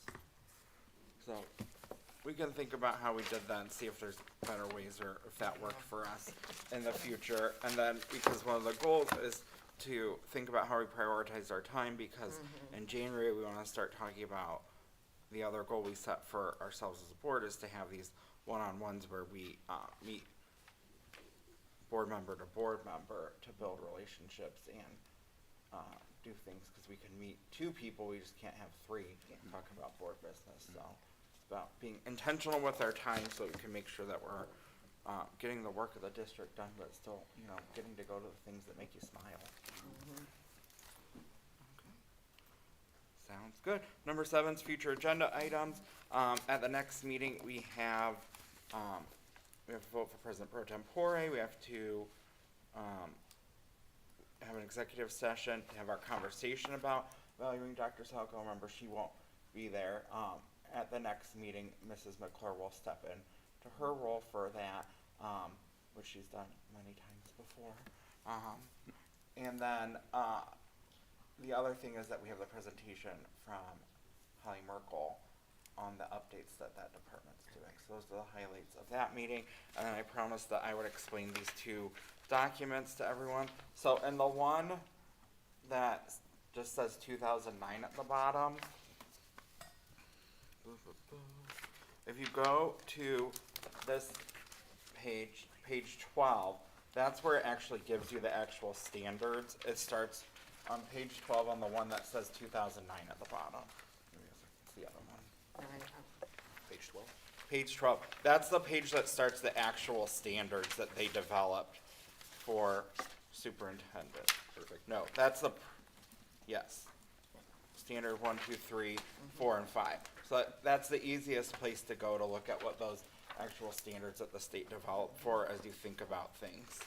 And then what we have done in the past, and Ms. White hop in to the conversation too, because we worked on that, is we just all think about what we want to talk about, and then we kind of say like, okay, under number 1, what do you got? Under number 2, what do you got? Under number 3, and we just kind of go through that.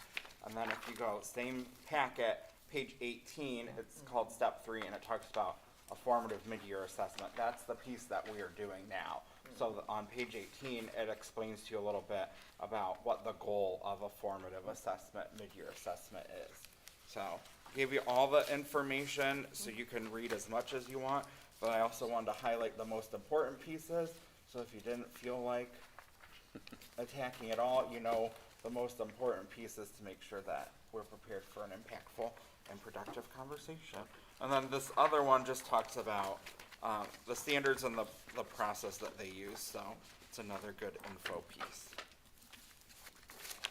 If you have questions, Ms. White and I both done it a few times, and we actually work together to change the process that we use here in our district, so both of us would be happy to talk to any of you if you feel confused at any point. But the goal is just to be, and I don't think they have this in here, but we don't, as a district, we don't do the number thing because they're worthless, and everybody's one, it means something different, so we don't do that. Don't worry about doing numbers because it's not valuable. And Dr. Salico agreed that they are not valuable, and so does Ms. Dorthway when we went through this. So don't worry about that. We just use words because you can come to a common definition of those. Okay. And number 8, committee reports. Construction Corps team, did you have anything, Ms. White? I do. I know that you are getting the TDA reports, but just a little update. The construction update, the cut fill, 95% complete. There's not yet stabilizing the building pads. It's just too cold. We'll have to wait till spring. They're working on the tap water line and working with the city to get that. They're working with Dominion to get that the little easement to get the electrical house, that 40 by 40 building behind the fire station, which will be nice because nobody will be able to see it. And we also talked about maybe having it match the fire station, the bricks in the front. We still are waiting on EPA for the sanitary permit and the transformer size with the city. I don't think that was quite ready to go, but we're working on that. OFCC update, Denny will meet on December 20th with that board, and we might have good news, we hope. We'll find out. And then we talked about the update, the CLT Planning Committee meeting and what we need to put in there. So that was basically that. Thank you. I know, I think Jeff Adams told us it would take a really long time to get the fence up, but gosh, did it take a really long time. But I think it finally is complete. I drove by the other day, and I think it's finally complete. They have the gates, and then they were finishing up the other entrance, so that's one big thing finally done. It did take a while. Thank you. Alliance for School and Community Growth meets next week. Athletics will meet at the end of the winter season board policy. We just gave you updates and I voted for, and last week, right after the day after we met for policy committee, we got another update, which Ms. White and I will get copies of this week, and we'll probably schedule something. Well, it definitely won't be this month. So. Good. Yes. Okay. So there'll be more coming from us as well. Financial Advisory Committee, you meet quarterly, so your next meeting would be January? February. Yeah. Thank you. I didn't have that down. Foundation, we meet next week. I will just update that. We got even more money than I said last time from the Sergeant Clean Car Wash. We got over $7,000. yay. So I just wanted to give a little update Yeah, on that. that's awesome. So that's really amazing. That's so exciting. Legislative Liaison, Mr. Harris. We Yeah. don't want to hear it, but I we know. should. I know. Well, Ms. White did update me. Senate Bill 178, which was the overhaul of the Department of Education. It did pass. I want The to. Senate, yeah. Yeah, passed the Senate. I do want to, and also thank you, Mr. Gomez, for sending that out. I believe Dr. Selico did as well, for all of us to reach out to our representatives, which I believe we did. But, you know, we can only do so much on our end when talking with our reps. So again, that bill did pass. It restructures the entire Department of Education, creating a new administrative division overseen by a cabinet-level position in the governor's office, taking control away from the State Board of Education. The agency, called the Department of Education Workforce, would have 2 divisions under it, one for primary and secondary education and another for career technical education. What the bill does is it chops up the duties of the State Board of Education to only selecting a state superintendent of public instruction and enforcing teacher licensure and conduct rules. I'm also following House Bill 497, and I believe I sent you all an article on that, which would eliminate the state mandated student retention provisions, or otherwise known as the third grade reading guarantee. And then lastly, Senate Bill 368, following that, that would put an end to the pilot project scholarship program starting July 1st, 2023, and expand the Ed Choice voucher program and eligibility to all, the Ed Choice eligibility to all by eliminating the income requirements. It kind of piggybacks on House Bill 583, if you remember that, that was passed in September. It is yet to be assigned to committee, so I will continue to follow that. I want to thank us all because I think just about everybody reached out to our state senator either last night or this morning urging her to vote against Senate Bill 178.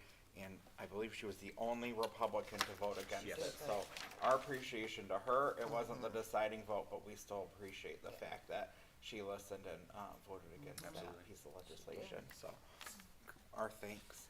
Student Achievement Liaison, Ms. White, did you have? Yeah, I do. We met on Monday. Flip my page here. We had an overview of the multi-tiered system of support, otherwise MTSS. And that is basically social, emotional, whole child behavioral, attendance and discipline and academics altogether. We looked at the panorama surveys, identified critical needs, weaknesses and strengths, and I don't know that we got as far as planning. I think they'll go back to their BLTs and their school and then plan maybe how to help with this information, what they can do with it. But it was really interesting because we sat in teams by schools and we looked at that schools, especially the attendance, which was, it varied from school to school. But even so, they could all be better. I mean, so it could be better. And then we talked a little bit about equality versus equity and the difference between the two. And then we really did look at absenteeism data and talked about that quite a bit in Tier 1, Tier 2, Tier 3, and what that would look like. I was in with Silver Lake. They have 16.5% absentee, which is, the state is 22.1 level, but it's gonna go down next year. And even though Silver Lake was under that, we talked about different things, like some kids that maybe are in different families. And one lives in Akron, but maybe the dad lives in Falls. And then they're late getting here because of Akron and they can't get here. Things like that that are barriers. And Ms. Cruz, Dr. Cruz, gave us some really good examples of tiered attendance interventions and supports which promote positive conditions for learning. I don't have a two-sided copier, or I would have made you all copies, I'm sorry. I don't know, but I don't know how to do it. I think we're gonna get this at the next meeting. Yeah, okay. Is that the plan? That's Because okay. it was really interesting, attendance activities, what, they gave us a look at what some people do, actually, and then a blank one, and then root causes, and there were barriers, aversion, disengagement, misconceptions, and things like that. So it was really interesting, and I'm glad that we are working on attendance. It is an area that we need to improve upon, so it was very interesting. And I got to see one of my favorite people, Miss Ann Rogers, so that was fun. So that's all, basically. I don't know if I left anything out. Okay. And I think we're gonna get, pull out from that at the presentation next meeting as well, correct? Okay. Will you resend me the list of topics that you set for the DLTs? Because I know you got it, but it'd be easier if you just resend it so that we can think about how we want to attack those topics afterwards as a board. Thank you. Student wellness and success, we're getting that update at our next meeting. Number 9, comments, Ms. Coco. I'm not trying to make you talk. No, it no. hurts. I'm looking forward to the events, all that are coming up, and just finishing strong with students and staff the last couple weeks. I can't believe we're almost halfway done with the year. It's crazy. Went very fast. That's all. I'm up next. I got to attend the City of Cuyahoga Falls Holiday Tree Lighting and event, which is just so exciting. I know a lot of us were able to attend that as well. And then they had a little surprise parade. But I've already talked to Parks and Rec because there's missing something. Our tiger mascot needs to be in that parade next year. That's a good idea. So I've got some things in the Good. works. Using my connections at City Hall that we got to get the district represented in that. Maybe throw a little hat or something on it. like But kids love the tiger mascot. So Yeah. if they're gonna do this little parade every year, we can be represented as well. So, and then the other thing is, with some people that I connected with at the OSBA Capital Conference, they have a Northeast Ohio School Board President Consortium, and they meet twice a month. So they invited me to join that, and I can't always attend because they meet during the day, but there's like a chat, and then they share resources there to give me a couple things that I'll bring to us in the future. But just wanted to share that out, that I am working with them. That's actually how I got some of this resolution stuff as well. So Oh, cool. good to have those connections. I can just shoot off messages to people. So That was helpful. that's helpful, and I just want to let you know what's happening. Mr. Harris, you're next. Congratulations again to our top Tigers, Mr. Norton, our esports team, and Dr. Bueller. Incredible work by all of you, and just another example of the amazing folks and the things we have going on here in our district. I know Mr. Gomez gave a statement, and Dr. Selico said something. I just want to personally thank Dr. Selico, Ms. Stewart, and school administration for handling last week's incident at the high school swiftly and professionally. Unfortunately, these threats are continuing to happen more and more, but it's helpful knowing that we're prioritizing quick communication with families while keeping students and staff safe. And then lastly, because I guess I am legislative liaison, I want to briefly address the attacks on education we're seeing from the legislature in Columbus.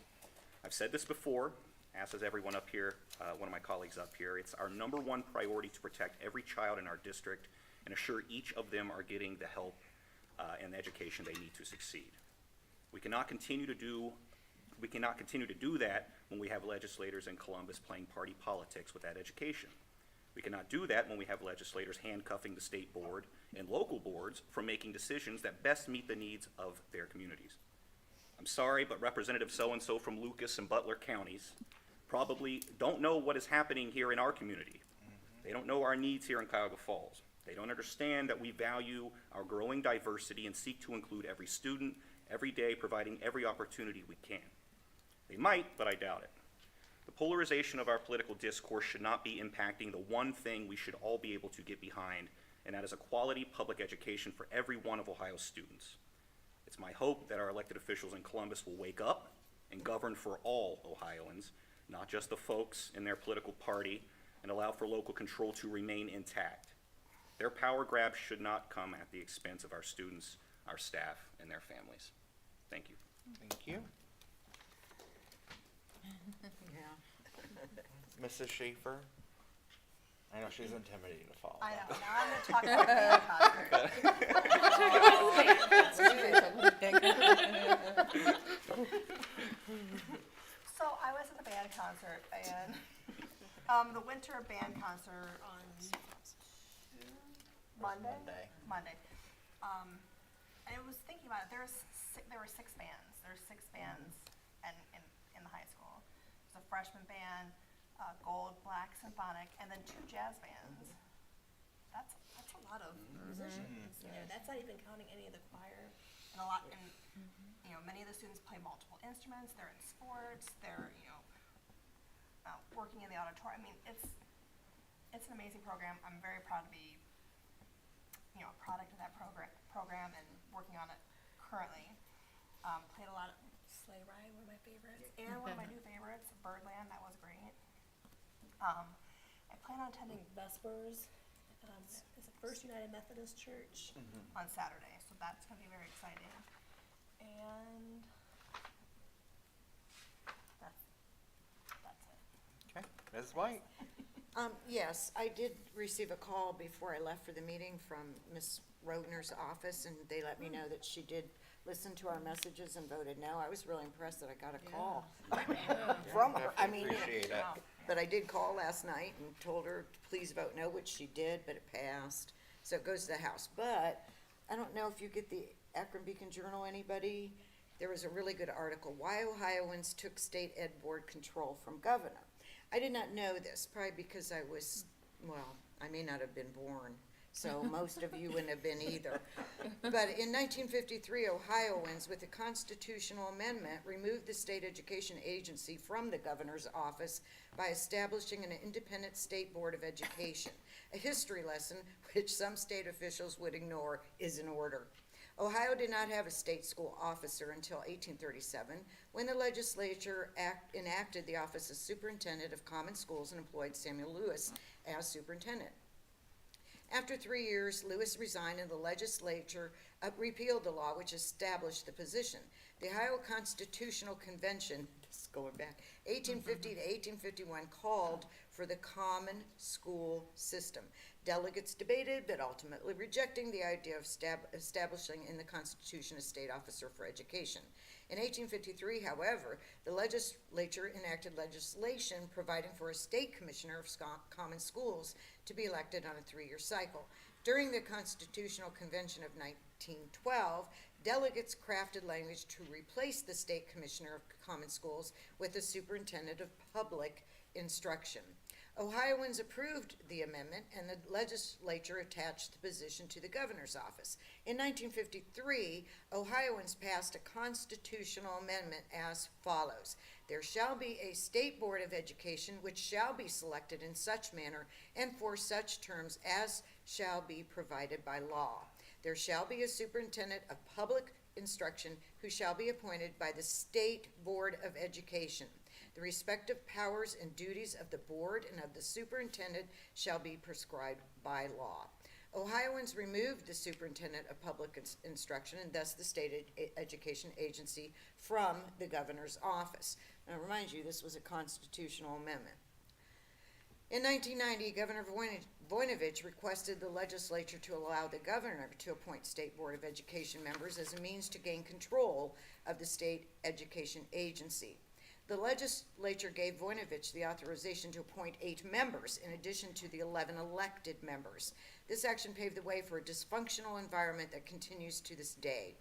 State officials should restore the state board to an all-elected body to regain the credibility and the respect the state board had from 1956 to the Voinovich era. The people of Ohio passed the 1953 amendment to make the state board of education a 4th branch of government. Senate Bill 178 would thwart the will of Ohioans, but that doesn't matter to some current state political leadership. The redistricting fiasco is another proof that the will of the people is no concern to some current state officials. Senate Bill 178 should be ditched. This is from William L. Phyllis. You might recognize his name, as he is the executive director of the Ohio Coalition for Equity and Adequacy of School Funding. So I just thought that was really interesting, something that I did not know, that we actually do have a constitutional amendment. So much for, Constitution amendments, but whatever. Okay, and then I was happy to go to Silver Lake. I can't remember when it was, but student council got all these canned goods, and I brought some with me, and the 2 teachers told me that I put them over the top of where they were. So I was so happy to do that, and I got to see Mr. Dolko, hit in the face with the pies. I know, it was Shaving fun. cream pies, I know, that nonetheless. was bad. That looked painful. We told him he should have used whipped cream. Yes. Yeah, I Much think he better. learned. Yeah, I think so, because his whole face was so red. Yes. Yeah, Only there a you true go. educator knows which Yeah. thing to be pied in the face. Yes. But anyway, so learned that was a lot of fun, and I got to sit with the little 5th graders, and this one little girl just talked to me the whole time, like, I'm her best friend. It was nice. I know, they always do. I don't, they're not scared of me, I guess, because I fit right in with them. And then finally, I do have some sad news. Marie Holt, and I'm not sure which elementary building she taught at. I want to say Lincoln, but I'm not sure if it was Richardson or Lincoln. She was an educator here for 31 years. She passed away. And just a really, really nice lady. 31 years, and she retired in 1996. So I did know her somewhat. I didn't know her very well, but I knew her somewhat. And she wrote this poem, which I have to read. My life on earth. How do we measure the essence of true worth? Through our mortal lives here on earth. For 86 years, I tried my very best. In many ways, I was truly blessed. My two beautiful children were the joys of my life. For 34th anniversary, I was Bob Holt's wife. 31 years I taught in Cuyahoga Falls schools. I taught English, social studies, and implemented the Golden Rule. It's never been my belief there's a heaven or hell. Each person leaves their mark, now either badly or well. So now I am prepared to take my final rest. I pray as wife, mother, and teacher I get an A on God's test. I just thought that was so Very neat. sweet. And we will miss Marie, and we give our deepest sympathies to her family. And thank you for her service with us for a long, long time. That was something. And with that, we go to item J, I know. adjournment. It's recommended that the Board of Education adjourn this meeting. No, so moved. Second. Please call the roll. Mr. Gomez? Aye. Mr. Harris? Aye. Mrs. Shields?